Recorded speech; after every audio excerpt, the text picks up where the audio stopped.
Welcome to solverfy. Okay, we're looking at question 28.36, and we have a circular coil with radius 2.4 centimeters, and we're looking for the current in the wire if the magnetic field at the center of the coil is 0.077 Tesla. So we're trying to solve here for the current. So to use this, we're going to need to use this formula for the magnetic field along the axis of a circular loop of wire. So we have on the top mu naught times n, the number of turns, times the current, and A is the radius here. And I've listed the quantities that we have over here and converted them to SI units. I've converted the 2.4 centimeters to meters, so we have that readily available to us. And then that's divided by 2 times x, where x is the distance from the center along the axis of the coil. And then a again is the radius, and that's raised to the power of 3/2. So when we're first looking in part A here, we're looking at the center of the coil. So at the center of the coil, x is equal to 0. So we can get rid of that term when we actually start plugging things in here. So when we look at this, we're going to end up with a factor of mu naught up at the top when we start plugging this in, times n times I, and then we have our a squared. Now let's look at the bottom here with x equal to 0. When x is equal to 0, we have 2 times then this factor of a squared raised to the power of 3/2. And what that does, a squared to the 3/2 is going to simplify to just a cubed. If we take a look at this, we have a squared on top and a cubed on the bottom. And that's going to cancel out to just a simple factor of a in the denominator. So we can write this easily as this.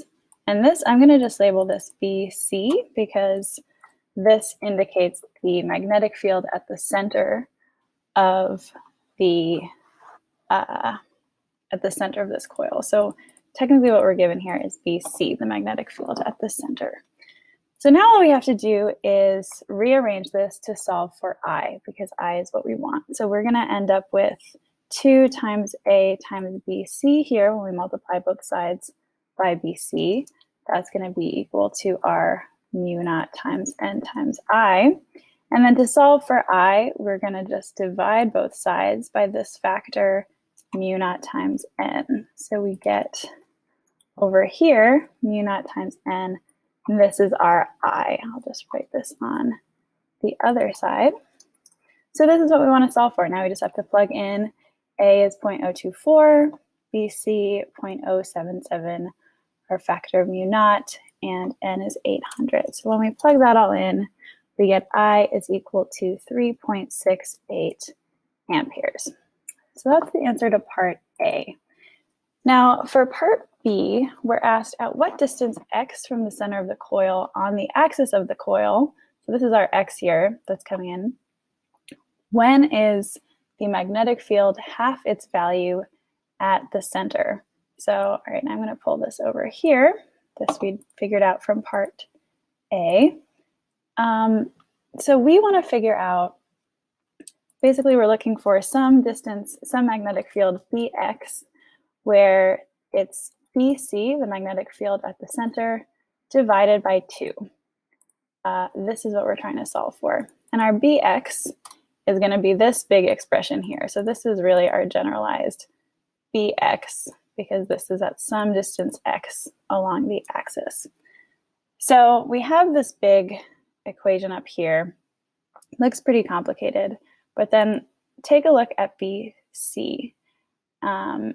We have this slightly simpler version. So let's see if we can pull out a factor of BC here, because we have the same numerator mu naught n I, and then we have 2 on the bottom, so we can pull that out also. Basically, we're just looking to factor this. And we just need to pull out a factor of a from the numerator, from the denominator. So what that can do is just increase this factor of a squared to an a cubed. So let me just write this out so you can see what this means. We're basically going to write bx is equal to bc, which is this thing over here. And then that pulls out our factor of mu naught n and I, but it's going to leave us with an a cubed in the numerator. So we'll leave this like this. And then our denominator is going to still be this relatively complicated thing up down here. Notice that what this does for us is it makes us, we can now put this into slightly more simple terms.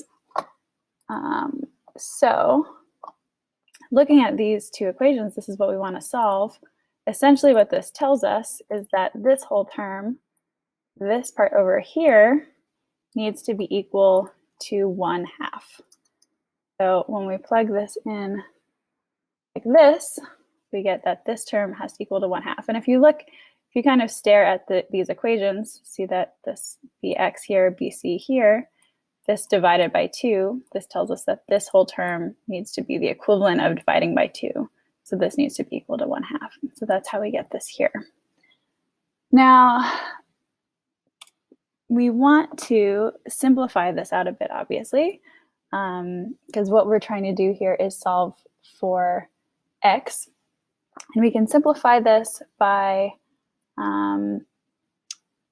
if we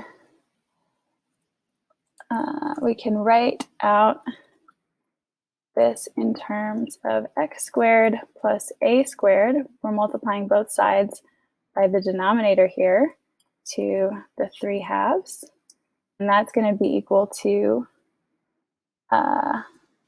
this divided by 2 is going to be equal to a cubed. Now, let's multiply both sides by 2 so that we don't have to keep a fraction on both sides. This is just rearranging this equation up here like this. And now let's square both sides so that we get rid of this annoying fraction. So when we square both sides, we're going to get this raised to the power of 3, and then this becomes the power of 6. So this is kind of about as much as we can really simplify this here. We don't actually need to go through all of these exact steps. We could just start plugging in numbers if we wanted to. But just to save ourselves a little bit of plugging stuff into the calculator, remember, we know here what a is. So all we have to do is plug in for a and then solve for, oh, sorry, this is also going to become, this needs to be squared, so we needed to bring this as a 4. When we squared all the terms on each side, this had to be raised to the power of 2 as well. So we have the value for a here, and essentially all we have to do is just plug in the numbers and solve for x here. So I won't show the exact calculations, but when you plug this in and solve, you should get that x is equal to 0.0184 meters.